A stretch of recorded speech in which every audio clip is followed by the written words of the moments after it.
Bismillahirrahmanirrahim. Assalamualaikum warahmatullahi wabarakatuh. Waalaikumsalam warahmatullahi wabarakatuh. Di sini kelompok kami akan berdiskusi tentang e-commerce. Dengan nama anggota, saya sendiri Ali Firdaus, yang kedua Asep Muhammad Fajar, yang ketiga Beni Kurniawan, yang keempat Dani Budianto. E-commerce atau electronic commerce atau perdagangan elektronik seringkali didefinisikan sebagai perdagangan atau jual beli barang dan jasa melalui medium elektronik, khususnya melalui internet. Salah satu contoh adalah penjualan produk secara online melalui internet.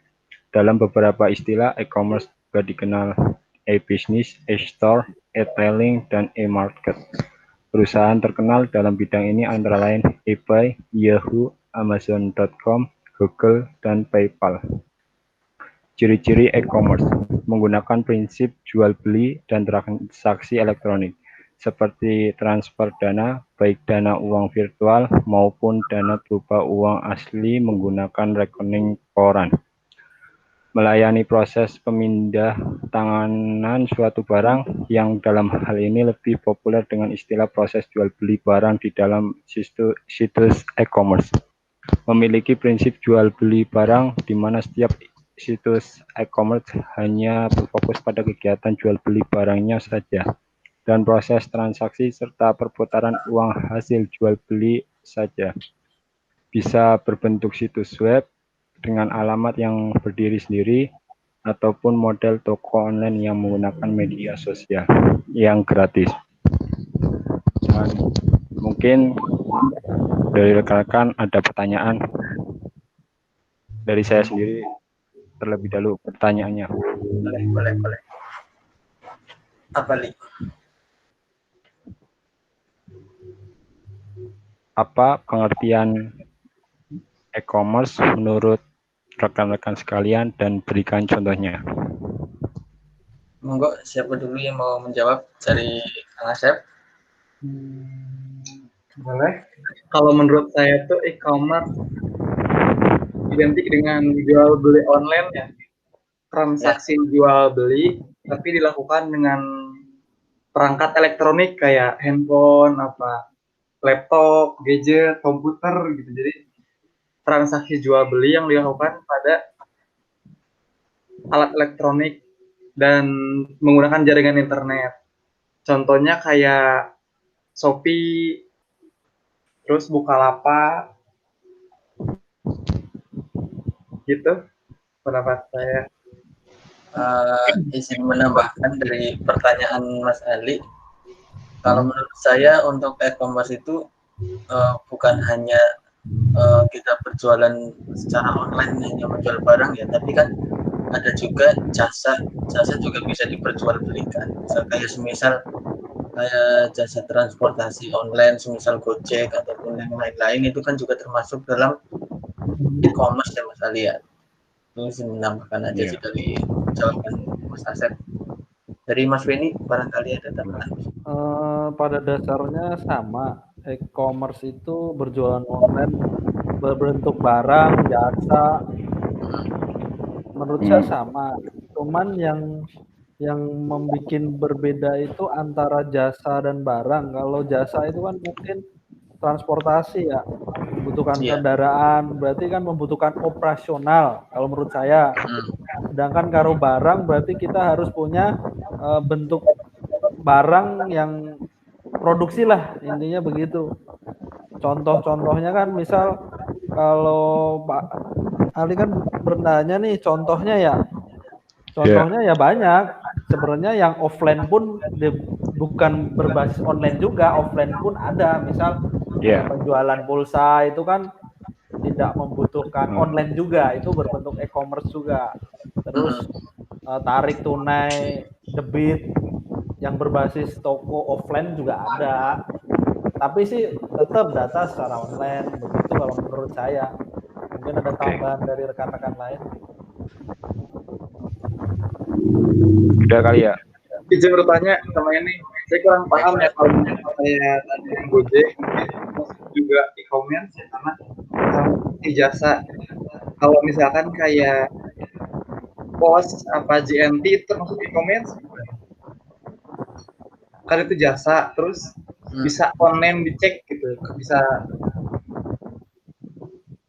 Kalau menurut saya sih e-commerce juga, Karena karena dia kan badan usaha, dia masuknya nanti ke e-bisnis. E-bisnis itu kan selaku usaha ya nggak jauh beda dengan e-commerce. Kalau e-commerce itu, kalau jasa nanti bisnis arahnya kalau menurut saya, karena dia kan apa ya, pelaku atau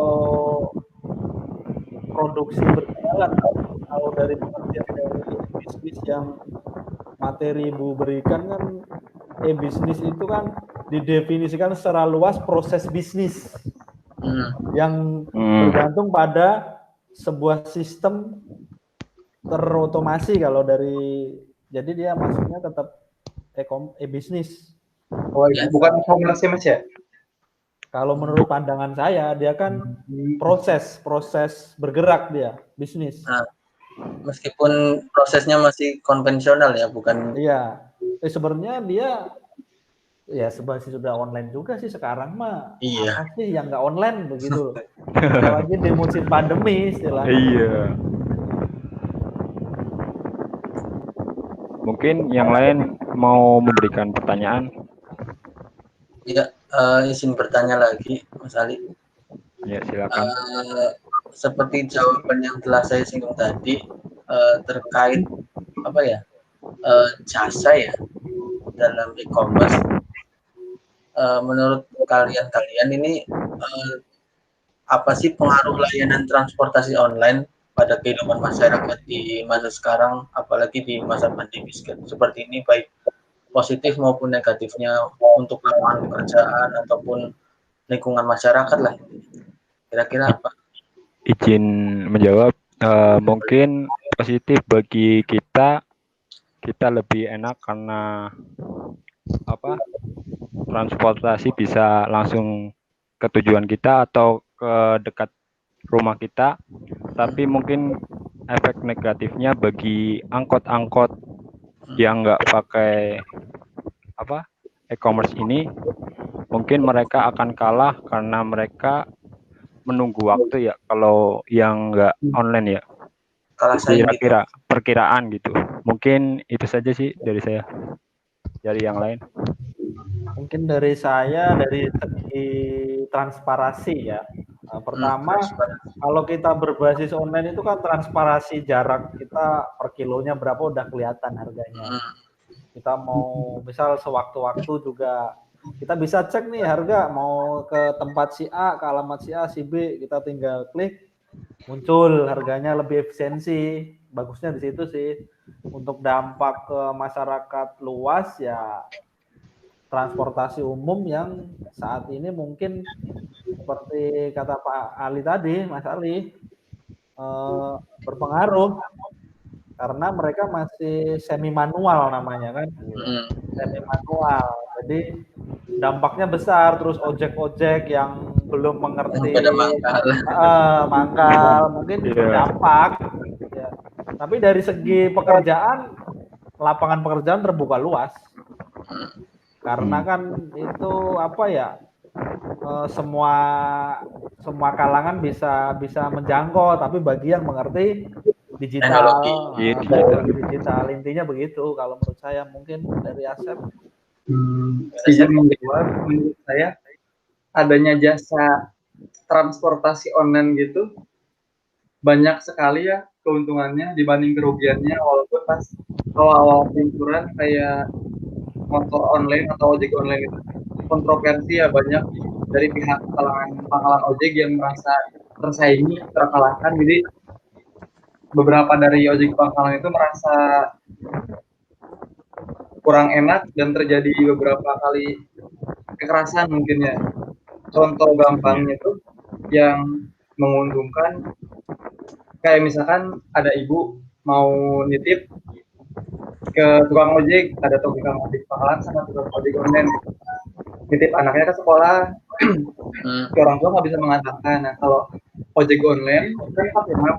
Jadi walaupun si ibu tidak ikut dalam pengantarannya, bisa dilihat dari map, oh si anak ini udah sampai ke sekolah apa belum, apa cuma sampai situ, apa lewat jalur, beda jalur apa gitu, kan lebih safety juga.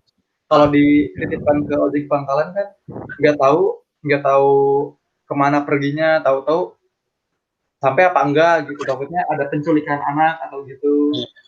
Jadi saya gitu lebih safety lah ojek online biasa gitu. Mungkin ada pertanyaan lain. Dari saya Ya nyambung dari pertanyaan Mas Dani, izin bertanya. Boleh. Kan tadi kata Mas Dani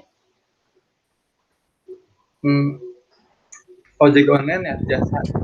Terus yang nasib si ojek pangkalan, orang-orang yang pengaruh negatifnya gitu. Kurang paham sama teknologi itu gimana gitu. Terus ada juga yang jual beli online. Sekarang banyak pasar online di internet kayak Shopee. Di dalamnya ada toko baju, toko elektronik, apa-apa. Sedangkan ada juga di pasar tradisional, mereka yang nggak paham teknologi itu, ya udah cuma lapak secara offline aja di pasar. Kalau enggak yang kayak ojek pangkalan cuma mangkal di tempat pangkalnya, udah gitu aja nunggu penumpang. Itu nasibnya apa efeknya gitu, berdampak negatif apa enggak ke si masyarakatnya buat penghasilan mereka. Bisa teman-teman berpendapat? Mungkin izin menjawab. Mungkin kalau penghasilan rezeki udah ada yang ngatur ya. Jadi mereka udah valid atau udah gimana ya? Udah berpedoman dengan penghasilan tersebut. Mungkin apa ya namanya? Susah ya. Gimana? Jadi mereka udah berpatokan dengan penghasilan itu dan tergantung dari merekanya mau mengikuti perkembangan zaman atau tidaknya, mau penghasilan lebih besar atau tidaknya, itu tergantung dari mereka masing-masing sebenarnya. Mungkin itu saja sih. Yang lain? Kalau menurut saya tergantung apa yang mereka jual ya Mas. Semisal kalau kayak misal di pasar nih, itu kan rata-rata menjual bahan-bahan baku ya, bahan baku makanan. Sementara orang kalau misal berbelanja menggunakan media online, kan mungkin agak gimana ya. Kalau misal barang baku kan dibutuhkan secepat mungkin. Kalau misal kita beli secara online, kita kan harus nunggu. Yang penting kita datang langsung aja ke pasar gitu kan. Jadi tergantung apa yang mereka jual sih gitu menurut saya. Mesti masyarakat ya tahu lah mana yang mereka butuhin lebih cepat. Ya udah kita langsung jalan aja gitu. Menurut saya sih gitu. Mungkin kalau sedikit dari menambahkan ya itu menurut saya dua definisi. Yang pertama, kalau online itu sekarang kan banyak media DO juga, nggak menunggu, begitu. Nah, kembali lagi dua definisi itu, pertama yang mengerti istilahnya kepuasan lah definisinya. Kalau kita online itu kan kadang kita kecewa, oh kok dari gambarnya bagus begitu kan, terkadang kasih bintang satu. Begitu datang barangnya nggak sesuai dengan harapan kita. Jadi sebagian proses e-commerce itu juga terganjal di situ. Terus keduanya, daya belinya sebenarnya sama yang offline itu hampir sama, karena di eranya kita tuh masih di era kelahiran jadul dengan modern. Dalam arti begini loh, kalau kita di kelahiran misal 70-an begitu kan agak gaptek, pasti dia masih cenderung ke yang offline, mungkin dari kepercayaan kualitas gitu. Tapi kalau di orang-orang yang sekarang tahun 2000 gitu, dia udah mengenal digital banget gitu, mungkin ya percaya aja gitu kan, apa sampel beli sedikit dulu, begitu terus kita order dengan jumlah kapasitas besar, biasanya begitu. Jadi dua definisi kalau menurut saya tetap masih berjalan sebenarnya.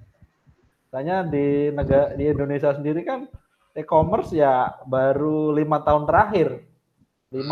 terakhir kan mulai mencuat. Jadi mungkin yang offline itu belum terlalu tergeserkan begitu. Saat ini menurut saya mungkin begitu. Ada pertanyaan lagi, saya mau bertanya untuk Ya, boleh. keuntungan dan kelebihan e-commerce dan pengaruh positif bagi pertumbuhan ekonomi di kita apa? Keuntungan dan kekurangan ya. Kekurangan dan kelebihan sebuah e-commerce dan pengaruh e-commerce terhadap pertumbuhan ekonomi pada saat ini, terutama di lokal kita. Mungkin izin menjawab, mungkin kelebihan e-commerce menurut saya produk dan variasi bisa dicari atau bervariasi ya sesuai keinginan karena variasinya banyak. Kemudian pembayaran lebih mudah, kita tinggal transfer gitu loh. Kemudian layanannya juga enak gitu loh. Belanjanya kapan saja, tapi mungkin kekurangannya apa ya kekurangannya? Ya, maraknya penipuan gitu Mas Ali. Maraknya penipuan, kemudian ketergantungan pada teknologi sangat kuat. Mungkin hacker gitu loh. Mungkin itu sih dari saya, dari yang lain.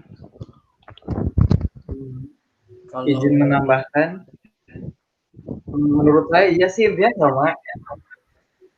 E-commerce itu mempermudah, nggak harus pergi kemana-mana, tinggal rebahan gitu ya. Buat kamu rebahan, buka HP gitu, langsung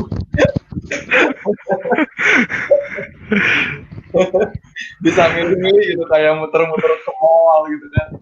Kayak misalnya buka HP, oh semuanya ada, enaknya gitu. Terus biasanya kalau di e-commerce itu harganya lebih murah daripada di offline. Terus banyak promo-promo juga gitu. Terus buat kekurangan yang paling saya tahu tuh salah satu kasus toko online yang pencurian data itu tahun berapa ya? 2015 kalau nggak salah. Apa itu? Belum tahu saya. Salah satu toko online pencurian data besar-besaran nyampe kerugian berapa M-nya itu. Mungkin Mas Denny tahu toko online-nya pencurian data.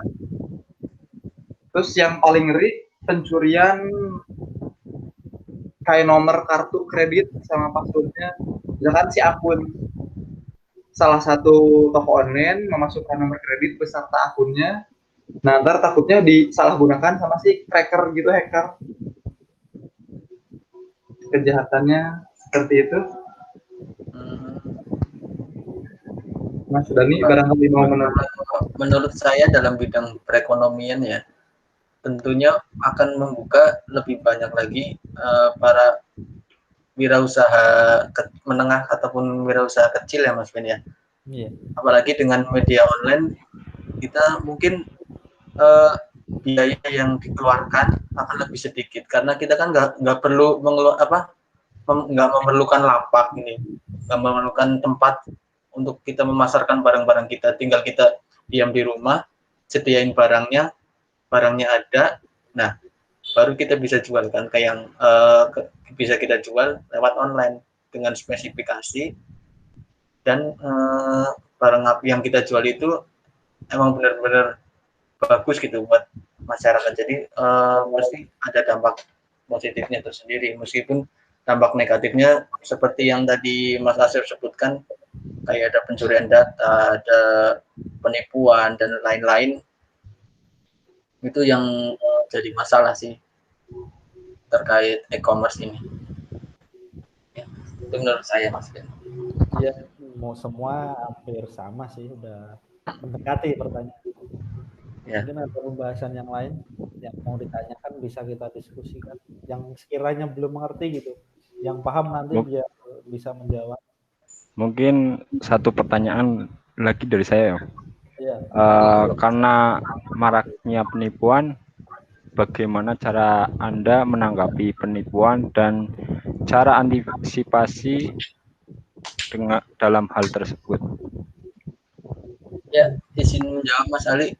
Kalau semisal di e-commerce itu kan pasti di toko-toko tersebut ada rating ya.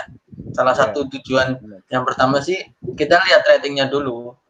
Berapa banyak barang yang sudah dia jual, berapa banyak ratingnya, misal dari 1 sampai 5 ratingnya 4,8, 4,9 itu bisa kita pertimbangkan gitu. Barangnya itu sesuai enggak kayak apa yang dia jual. Semisal itu di kolom komentar di e-commerce kan mesti ada ya foto-fotonya ya.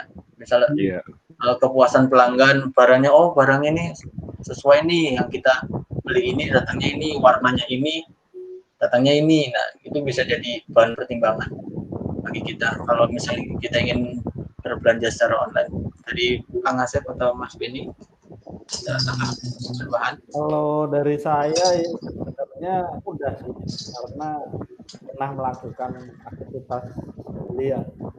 Pertama tergantung e-commerce yang kita ambil, misal Lazada, Shopee, Tokopedia itu berbeda sistemnya begini. Kenapa? Untuk menghindari kan.